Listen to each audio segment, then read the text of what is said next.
I wanted to start a round of questions. My first question is for Ms. Cannington. We know that people with disabilities face hardships. I think that's a real understatement. They face those hardships at a rate that is higher than people without disabilities.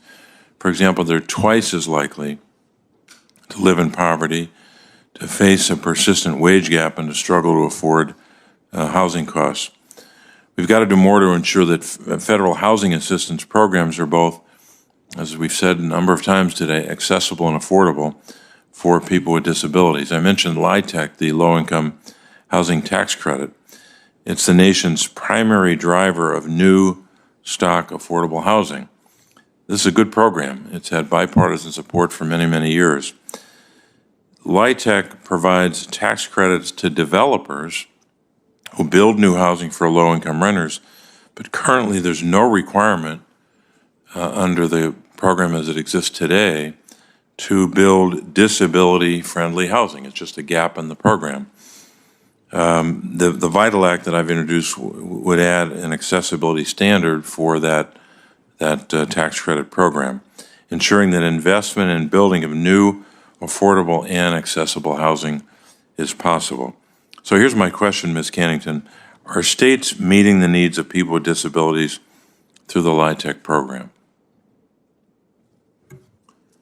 Thank you, Senator Casey, for your question.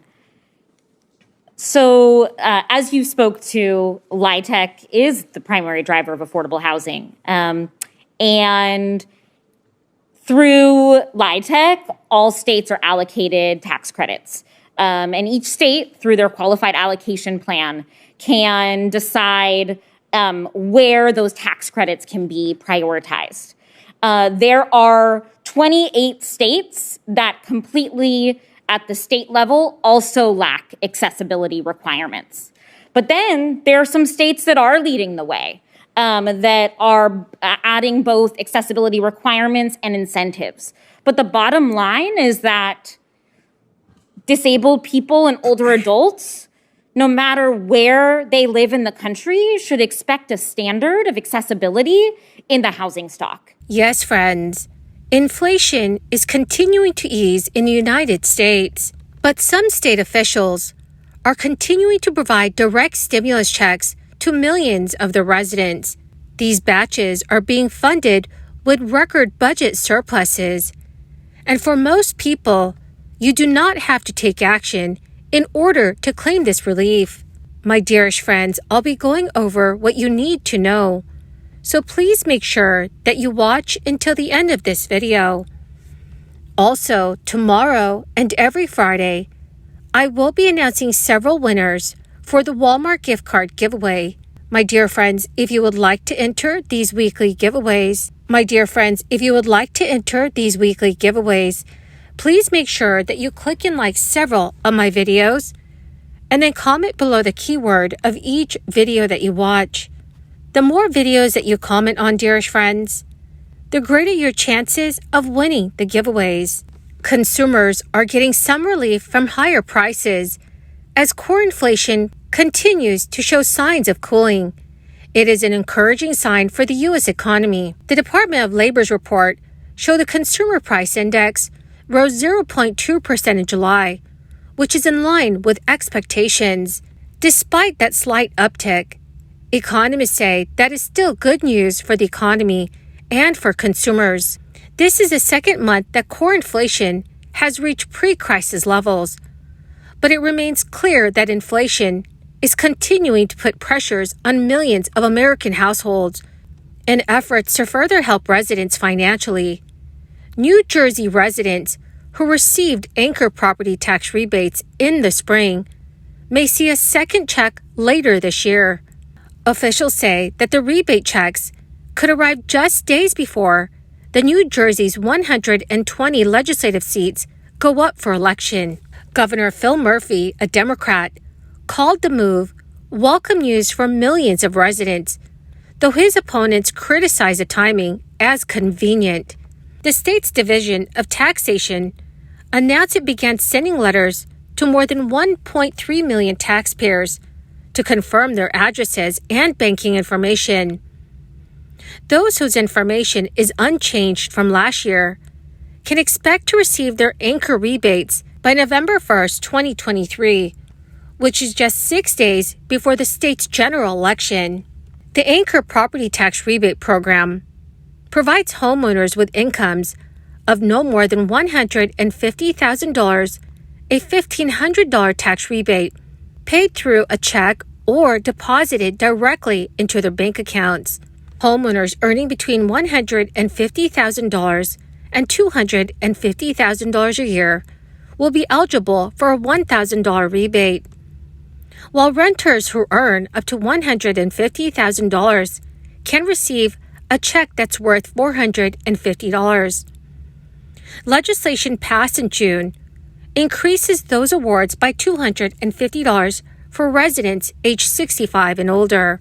Daniel Curry, the Treasury spokesperson, told reporters this week, "The challenge last season was verifying information from the expanded numbers of eligible recipients.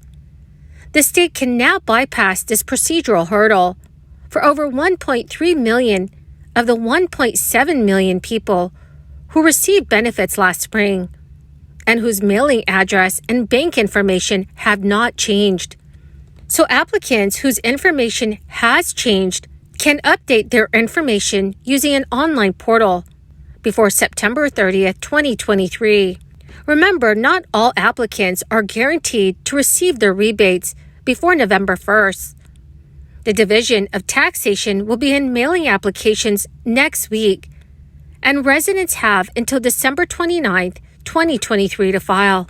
Mortgage rates surpassed 7% this week, hitting the highest level in more than 2 decades. The average rate on the popular 30-year fixed mortgage increased to 7.09%. That is up from 6.9% the prior week. That is the highest point since the first week of April 2002. Rates have been on a choppy rise since the onset of the year, as the Federal Reserve fights to wrangle inflation. The increase this week further deteriorates affordability for budget-conscious buyers who are facing elevated home prices and a shortage of choices. This is because homeowners remain reluctant to sell and give up their lower mortgage rates. The volume of purchase applications for mortgage declined by 0.8% from 1 week earlier to its lowest level in nearly 7 months. Overall, purchase demand was 26% lower than the same week 1 year ago. So the decline in activity was driven by the increase in rates. The share of applications for adjustable rate mortgages increased to 7%. That is the highest level since April 2023. Mortgage rates will need to fall quite a bit to reverse the dynamic in today's market. But if rates don't drop sharply from today, refinance volume is likely to remain near historical low levels, and the mortgage rate lock-in effects is the largest ever, further reducing already the slim inventory of for-sale homes.